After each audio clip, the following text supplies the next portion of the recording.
Good afternoon, everyone. It's an incredible day. It's office hour, episode 608. What a great number that is. And I have the amazing double B. Blaine Bartlett is here with me.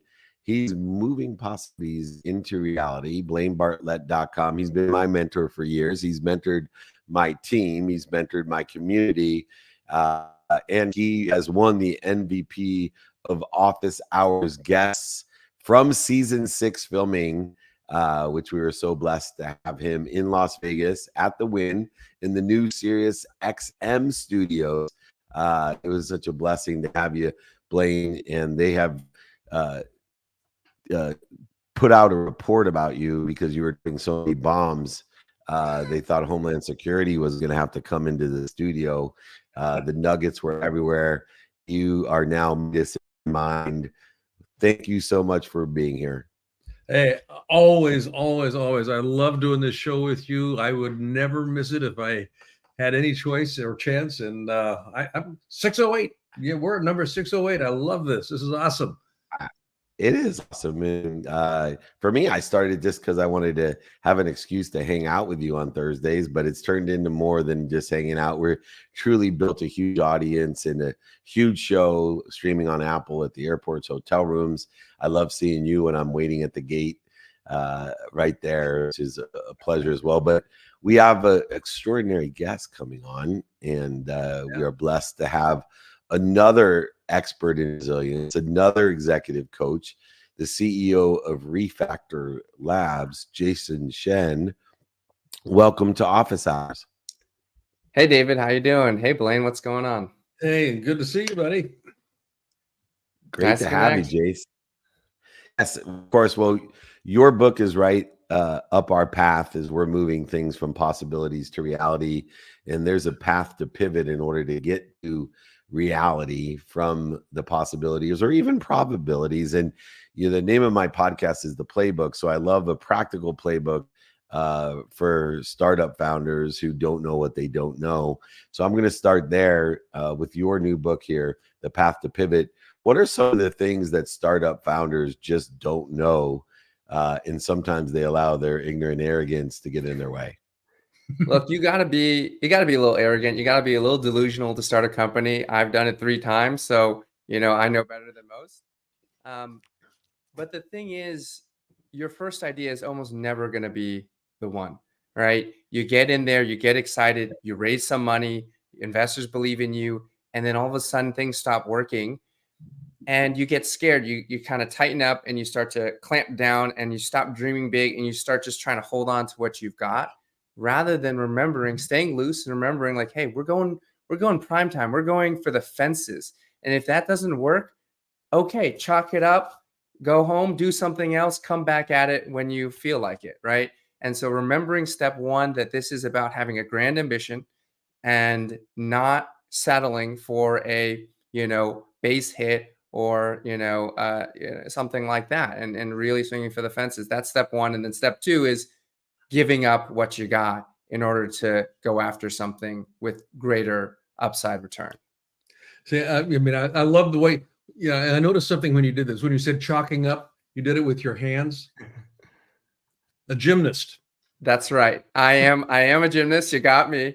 Yeah. And so that's really part of my background. I know you both of you are passionate about athletics and sports, is to say that, learning excellence started in the gym for me before it got into business.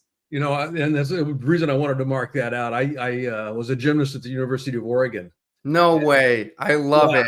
I love it. I competed at Stanford, and I think by the time we got out there, the program wasn't around. Men's gymnastics is struggled, but it's still kicking, still hanging in there. Yeah. Well, Jason, I will tell you this. I wish I was a gymnast, because instead of being a football player, my body type, and my youngest daughter proved this, who was an extraordinary gymnast, my body type was much more suited for gymnastics than it was to play college football. So I might have been able to get into Stanford maybe if I was a gymnast instead. Damn it. Well, I'm sorry, Blaine. They That's fine. loved you more. I promise that, you know. Well, the point though there, you know, and this is where the entrepreneurial and the pivot comes into play here. You know, and I've ended up defining, you know, sustainable success in life, which is something that, you know, entrepreneurs need to really embrace, is the idea of sustainable success. It's the ability to, you're developing the capacity to continuously start over. And I got that real early on in sports. Yeah, when I'd be on my back on a mat after I'd fallen off the bar, it's kind of like, okay, yep. And you could call it grit or whatever you wanted, but it was basically develop the capacity to continuously start over. Okay, what am I missing? How am I doing this? And Yeah. that's one of the things that I talk about in the book. It's really, you know, trying to reset your mind frame, right? Like you go into this book, I kind of write it from that language of a coach. Hey, if I can't work with you, if you can't, you know, get into my calendar and start to work with me, this is the next best thing. You go through this process of sort of letting, and we talk about shooting the zombie, giving up on this thing that is no longer really alive. I mean, it's not dead, but it's kind of, you want to put it to pasture, right? And then you create this space for yourself to really explore something new. It's like learning a new skill in gymnastics. At first, you're going to fall down, but you can't say, well, that's it. It's over. You got to put in the mats. You got to try it a couple different times from different angles, and you start to find something. And you don't fully commit to the new direction until you've given yourself that 4, 6, 8 weeks of exploration. And then by the time you see it there, you can say, I'm ready to go. And your team is ready to go with you. Your investors are ready to go with you. So you don't just do this grand, hey, we're throwing this thing away and we're doing this other thing. You don't understand why we got from point A to point B. It's about being a little bit more gradual, a little bit more iterative, so that everyone can come along with you and then be excited about the new direction. Love it. And Jason, one of the things that's interesting that also works against younger entrepreneurs or experienced business people is that the minute you have an idea, the minute you come to a decision, or the minute you come to agreement, either implied, written, verbal, even with consideration attached to it, 3 things change. And I think relative to your book and to how you coach people at Refactor as well, which is the minute any of those things happen, the instant happens, time, emotion, and value change. Yes. And so John Hennessy, one of, I'm sure, your mentors there at Stanford, is a friend of mine. And he always said, I've never met someone who had a good idea at the start of a business. I said, you're wrong, John. They're all good ideas at the time. The problem is time, emotion, and value changes the minute you come with that idea, or you write your business plan, or you write your first book. One of the things I learned about being an author is the people who want to write a book that don't understand that are never going to finish their book. You know, I always say, just finish the goddamn thing, write a second one, because time, emotion, and value has changed. How do you get people to identify with this idea of pivoting, meaning we're not really pivoting, we're just realigning with the time, value, and emotion that's changed? Yeah, I think because a lot of entrepreneurs get sort of in their heads about their identity, and say, like, I'm not just Jason Shen. I'm Jason, you know, when I was 24, I was Jason Shen, founder of Rodger. And Rodger was backed by Y Combinator. And, you know, we were in a Vanity Fair, all these exciting things. And then when Rodger stopped working, we said, am I nobody? Am I nothing now? Because my company is kind of, you know, and sort of disconnecting your identity from the company and saying, I'm an entrepreneur. What entrepreneurs do is go after big ideas, take risks, and make things happen. I can do that with this business. I can do that with another business. I can do that even working at a company and planning my next big move, right? And I think separating yourself and helping my clients say, hey, you've done challenging, risky, innovative things in the past, and you will again in the future. And this is just a temporary sort of lull. I'm sure, you know, David, you've seen that with the people that you mentor. I'm sure you've seen some pretty crazy pivots in your day. Like any ones that stand out to you, if they started doing this and now they're doing this other thing and they're killing it. Oh yeah. I have one of our great successes, a kid who has 300 acai bowl franchises with Drew Brees, is now a construction company, scaling a much larger business, building out other people's franchises because he figured out a scalable model to build out his own franchise, which, because of the rise and shortage of certain supplies, the acai bowls business is not doing nearly as well as the We Build business that they build out other people's franchise. And now they're building, the picks and the axes side of the business instead of the end bowl business that he was in. So I probably have 100 of those. So does Blaine around the world. Hey, Jason, promise us you'll come back. We have, I know Blaine wants you on his podcast, Gymnasts Dating Together. I do want to recognize you. We do. Yeah, we got 10 minutes isn't enough for a guy like Jason Shen, but he is a Guinness World Record holder of the Aztec push-up. So next time we'll have him illustrate how to do an Aztec push-up. He still looks like he's in great shape, like most gymnasts. They shape.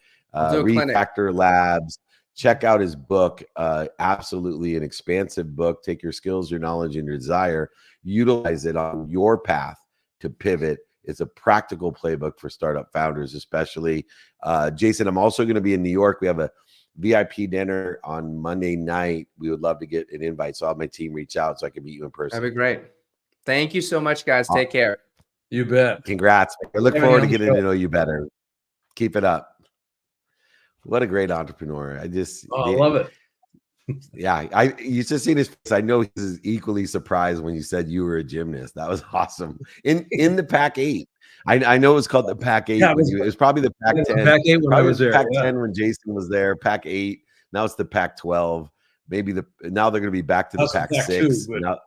Because you're going to the Big Ten to play Ohio State. That's that is going to be one hell of a game. That really is.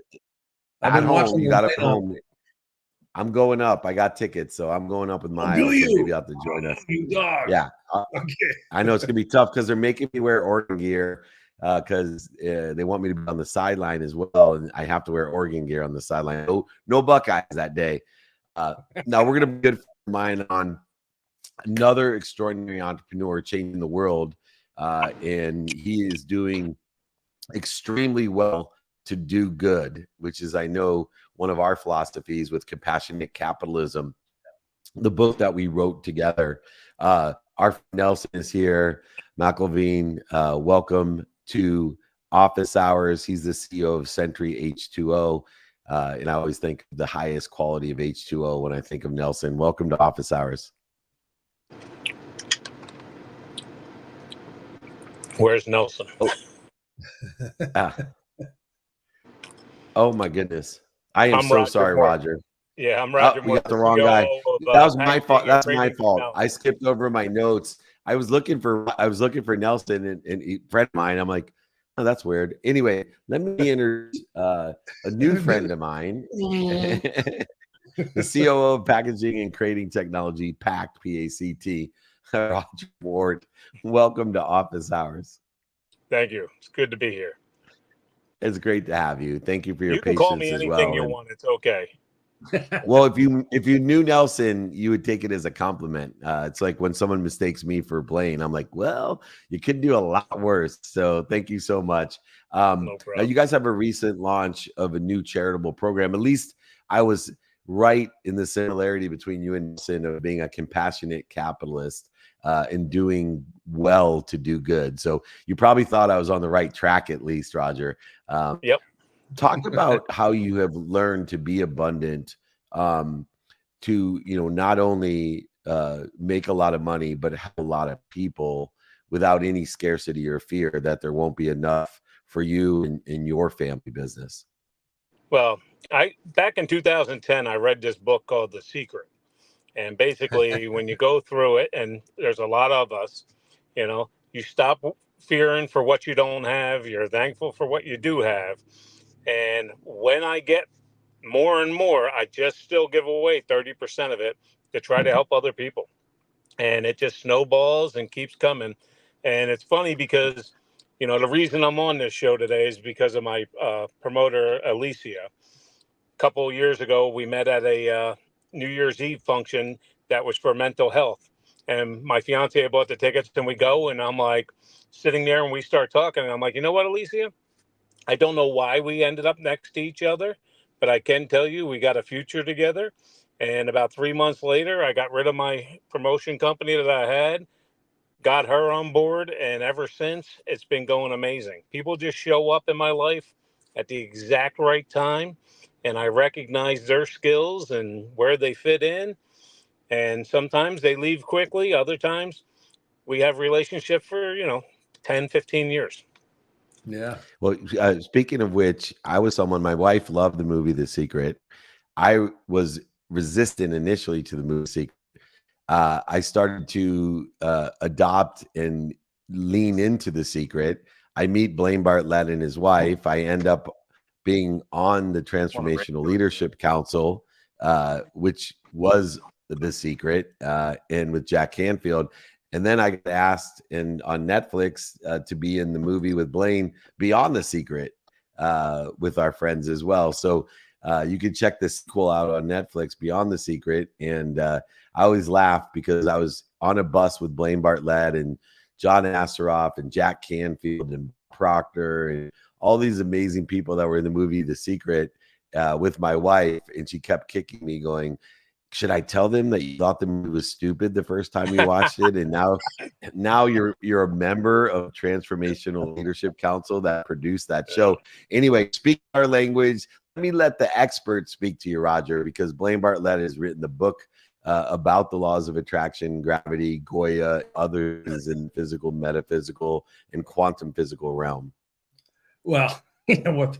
I'm not sure where to go to with that one. It's kind of like, whoa, what a smorgasbord. But Rodger, I'm fascinated by the way that you have opened yourself up to, and this is my language for it, but when David and I put together the book Compassionate Capitalism, one of the things that I was paying attention to was, how does nature operate?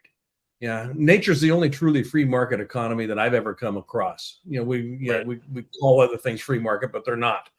Nature, everything in nature serves as a center of distribution, not as a center of accumulation. Now you've got the Tunnel to Towers Foundation. And you give away 30% of what you actually generate, in terms of revenue and that sort of thing here. The Secret may have been a catalyst, but what was it in your upbringing? And this is kind of where I'm curious. What was it in your upbringing that at least planted a seed for you? That it spoke to you when it showed up for you? Well, growing up, I didn't have a lot of cash. The family was really poor, but a lot of my family were military members. Mm-hmm. I had a high respect for the police and the fire department and everything. And I'll tell you, I watched The Secret, the movie, 5 times before I actually got it. It took me a year and a half from the first time somebody showed it to me. And then it was a lady I was living with at the time. And she's like, you need to watch it again. You're obviously not getting it. And then the little things wife. like, somebody one day is telling me, oh, this lady just bought a new house and her and her 4 kids and the roof's leaking all over. And I'm like, okay. So I hired a crew. They went there, they put a new roof on. And I'm on the phone with a buddy of mine because I donated some money to a charity that he's Eli Seth Matthews Foundation. And I'm just sitting there and I played this Keno game. Right. And I hand a ticket to the lady. She runs over, throws it in. And while I'm on the phone, he goes, hey, I got to send you a receipt for the $3,000 worth of the wine bottles that you had engraved and all. And I look up and I'm like, Paul, I just won $3,000 on Keno. I don't think I need the receipt anymore. And he's like, really? I'm like, dude, this is how it happens. It just, as much as I can give it away, it comes back even or tenfold. You just never know. And I like helping people because if we can just show people in this world that people care, like I give an example about taxes all the time. There were no taxes before the Second World War. There were still bridges. There were hospitals being built, libraries. Everything got taken care of by the wealthy donating back. Then some idiot went and said, hey, we're going to start charging taxes. And a lot of those people started saying, you know what, if I got to pay anyway, why don't you build the hospital? Why don't you build this? But most of the people I know that are very successful in life give back to the community tenfold of what they can, and they just flourish and everything lines up for them.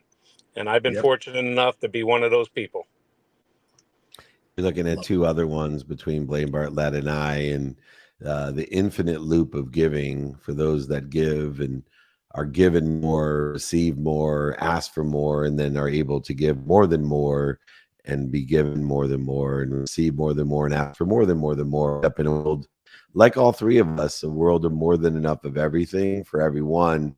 As our mentor, Bob Proctor, taught, the world doesn't work in negotiation or a trade.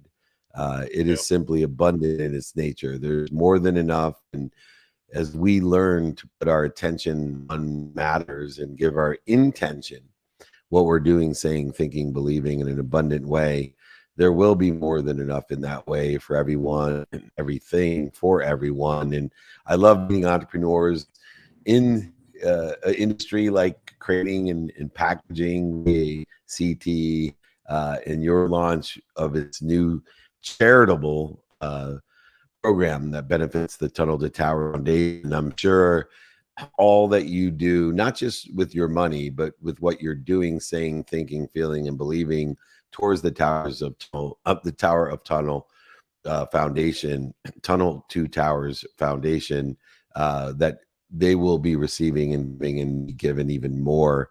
And it's an honor for us to elevate the awareness to your new charitable purposes as you launch there. Everyone come out, support Rodger Mort. He's in Connecticut. We'll invite him as well to New York this week. Hopefully we'll see you there. My team reach out. Go to pactww.com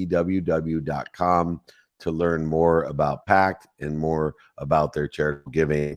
Let him be an inspiration to us all in the secret of more than enough. Rodger, look forward to having you back. We appreciate your time. Oh, thank you. Next time you'll know my name's Rodger. We're good. Yeah, Exactly. I got your name. It was right in front. I just popped in looking for my friend. So thank you. Yes. Thank you. You are Rodger Mort, COO. And speaking of friends, now I recognize my man in the background there. Nelson is here. He is the CEO of Century H2O. Talk about you can do well and do good. Nelson's been doing that for so many years. He's raising money to clean up East Palestine, Ohio, and he is donating, regardless of whether or not we all participate. He's going to make sure that every single home in Palestine, Ohio, has a H2O system, which is the world's greatest system to create clean, healthy water, not just for drinking, but for showering and doing everything else. He works with big arenas and stadiums down to individuals that have cancer scares because of unhealthy environment that's been created. The greatest water filtration system that I've used, it's in my home. Nelson, welcome to Office Hours. Thank you for having me, David. I appreciate it. Well, yeah, well, perfect timing, because we were talking about people that give back and all that they're given when they give back. And not only are you giving, but you're protecting and you're providing. And it's quite an effort to be able to heal so many people by providing the number one necessity. Blaine and I have a charity in Africa, and the number one cornerstone of that charity is clean water. You can't live without it. And so give us an idea of why you give so much back in this respect, especially to East Palestine, Ohio. It's really simple. You know, in the Bible, it says, those who are given much, much is required. Mhm. It's real simple. So we've been given much. We are required to give back much. And, you know, the only time you're truly, truly happy is when you give a gift. Yeah, that is Okay. so true. I have 4 wonderful children that give us all kinds of things. And you want to know something? The only time I'm really, really happy, I thank them for their gift. But when I give to them and I give to my wife, then I'm like, this is what it's all about. You know, this is why we're here. This is why we work hard. I mean, we have a dog rescue. My wife has a dog rescue. We have anytime, she's found homes for 450 dogs in 10 years, right? So that's a whole other genre, right? So this woman picks up, you know, umpteen pounds of dog poop a day, right? but it's giving back because these dogs have nowhere to go. So it's kind of built into your DNA. You're either a giver or a taker. Mm-hmm. So you gotta be careful of who you surround yourself with, givers or takers. That's all I can say. And I like being around givers because when we do these things, others have a life that's a lot better than what it was. And just speaking of, we went down to the border. I picked up 71 tons of garbage that the illegals left. 71 tons. I can tell you horror stories that you don't even want to know about. We went to the border, South Houston.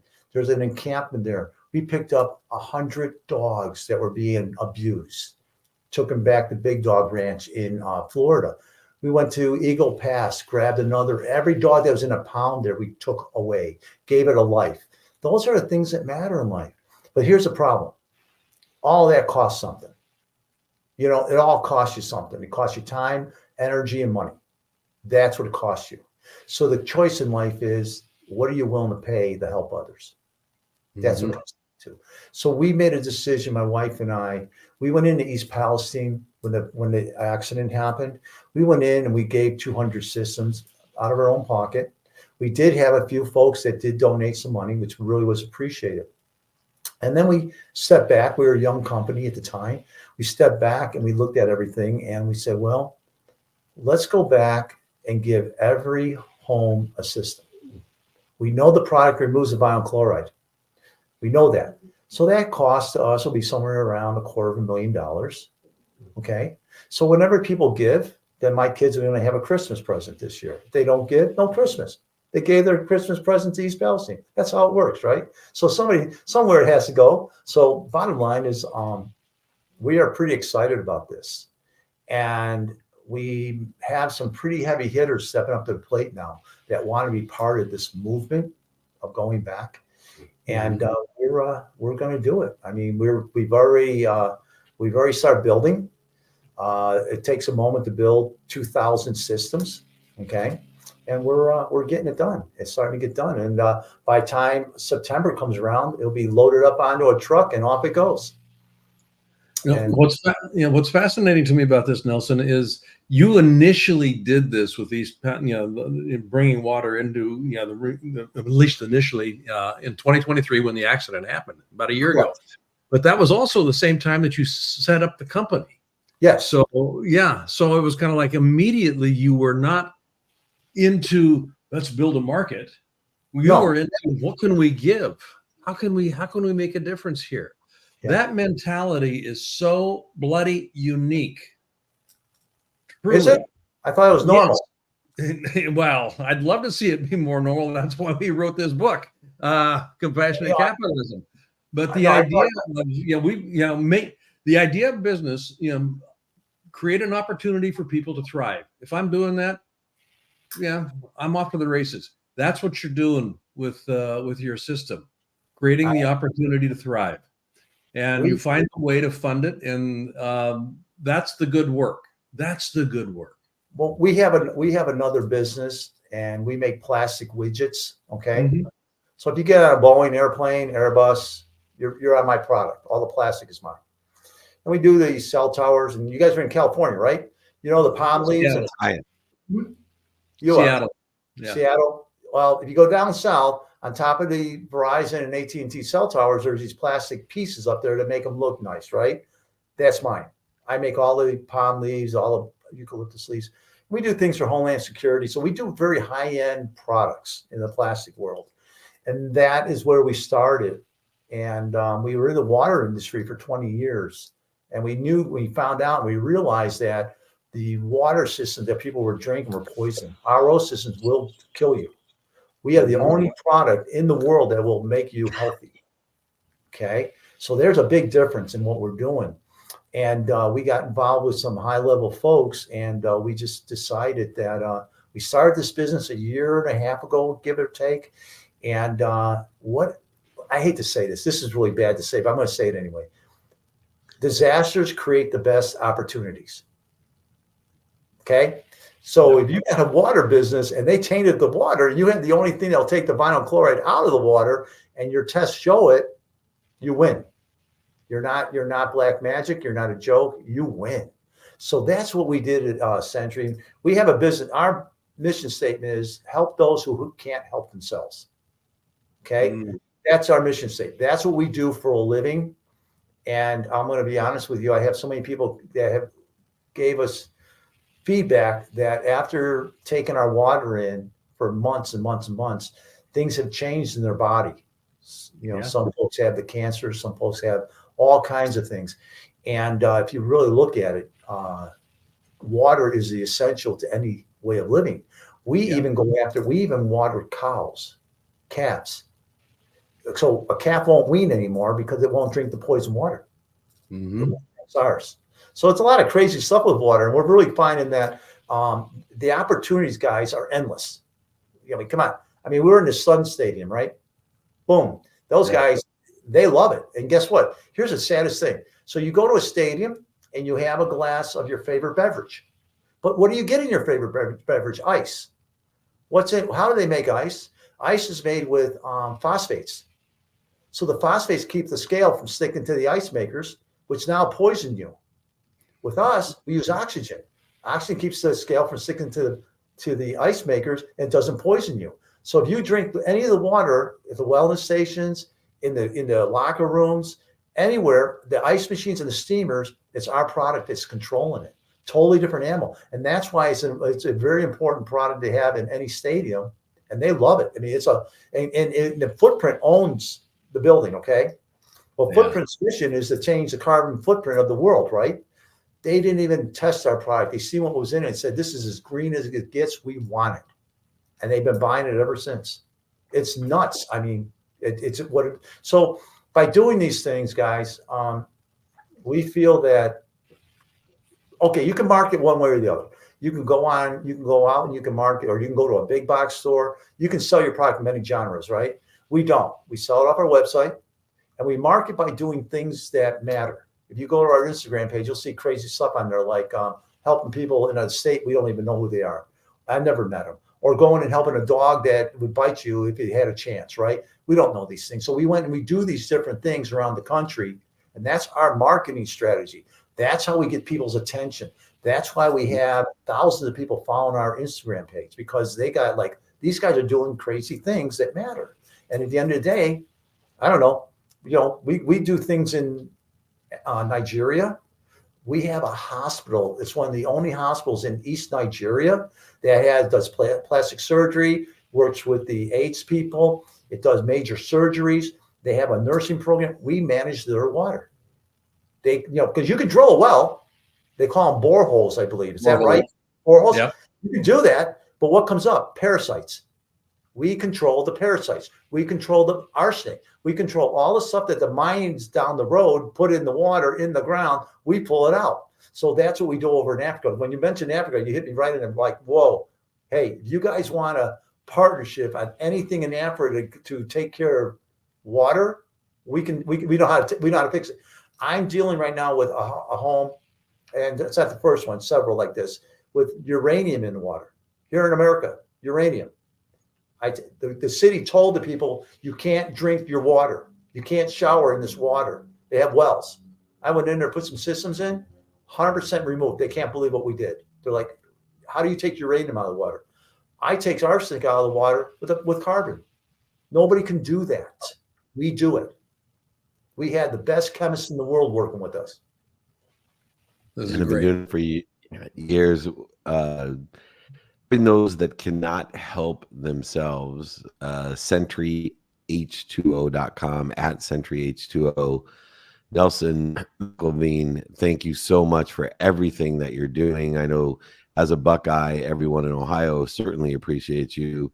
As two people who do such in Africa, we certainly help and appreciate what you're doing, and we will circle back to see how much more we could do together. The Unstoppable Foundation, unstoppablefoundation.org. Thank you, Nelson. We will do more. Anything we can do to give service value.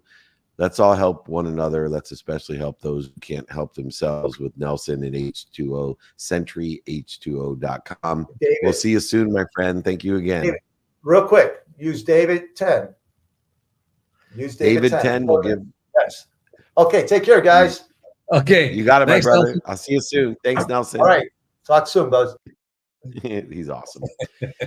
All Little right. code there.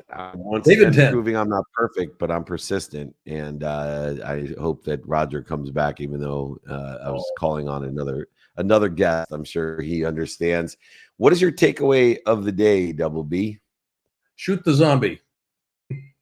Shoot the zombie. I What- just resonated with that when Jason said that. It was just kind of like, Yeah. that whole notion of continuously starting over. I mean, we're on this planet to succeed. We're on this planet to make a difference, and everything has a life cycle to it. But where we get in trouble is when we start hanging on to, we start hanging on to stuff. Going, God, I want to just kind of hold this thing, and then we squeeze it real tight, and then things just start going to hell in a handbasket because we're unwilling to let go and have something else emerge. Shoot the zombie. Let something else emerge. Let it come out. Yeah. I think that could be a great way to play. I love that. Shoot the zombie. For me, the takeaway is something your wife taught me, in Cynthia Kersey, who's the founder of the unstoppablefoundation.org. But she said, David, your purpose needs to be greater than the pain. Mhm. And I think all of our extraordinary guests today illustrated through that idea that you're sharing, that we have to not only know our purpose, but apply our why to our purpose. And it must be greater than the pain, because the pain will be present. That's how we grow. It's an indicator, pain. Pain is an indicator that we have a better place to be. If your purpose isn't greater than the indicator, then you'll remain where you are in the same consciousness that you are, and you'll remain in pain. If you want to shorten the distance of resistance, if you want to alleviate pain and dissipate that which all of us experience, then you apply your why to your life and make sure that your purpose is greater than your pain. My purpose is tied to the purpose of being here for 608 episodes with the extraordinary Blaine Bartlett. BlaineBartlett.com. He's been mentoring, teaching, and coaching me for years, my team, community, and all the world, moving possibilities into reality.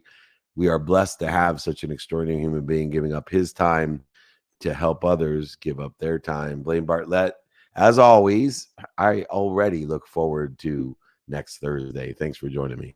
You bet, buddy. Have a great Friday training. I know it's always. I will. Okay. Take care. Stay cool. All right. One of the best ducks alive. I wish he was there with me yesterday in Oregon. But more importantly, like Blaine said, we got free Friday training. I've been doing them for over 24 years. That's right. That's how old I actually am, Reluca. I've been doing training longer than you've been alive. Think about that next time you called me old. But we've been doing it for free to pour into a community of people to bring the best out of them, a desire that they can be. So join me tomorrow. I'll be with Dr. Shen and Sean Dill and Lacey Book. Having trouble with names today, but that's all right. We're hanging in there. We will be at SoFi Stadium doing the training live there. Then next week, we are back in the active mode. New York City with extraordinary guests. Come and join us there in New York City Monday and Tuesday. When I'll be speaking and having a VIP dinner as well in Atlanta with Tim Story and many more. And then, of course, the big event, Thursday, Boca with Rick Macy at the Tennis Academy. Friday, I'll be speaking at Aspire with David Goggins and Gary Vaynerchuk and Dan Fleischman and Tim Story and Mr. Wonderful from Shark Tank. Those guys load up too many people, and it shines all over Miami. But we have a VIP dinner. Come and join us after Gary's final keynote there. And then we get to come do a swing in the Southern California, Newport Beach, SoFi Stadium, Mastermind, and then back to New York. We're not going to stop. 200 dates this year planned. Come and join us. And we promise nothing but enlightenment and good times. It's a neighborhood of people that want to help each other, know people that can help each other. If you want to join me, it's really David@dmeltzer.com. If you want to follow where we're going to be, 949-298-2905 will give you an alert of all those things, because I can't remember them. I can't remember names of my best friends, it seems like. But more importantly, Be more interested than interesting. Be kind to your future self. Do good deeds. We'll see you at training tomorrow. Thank you, everyone. Have a blessed evening.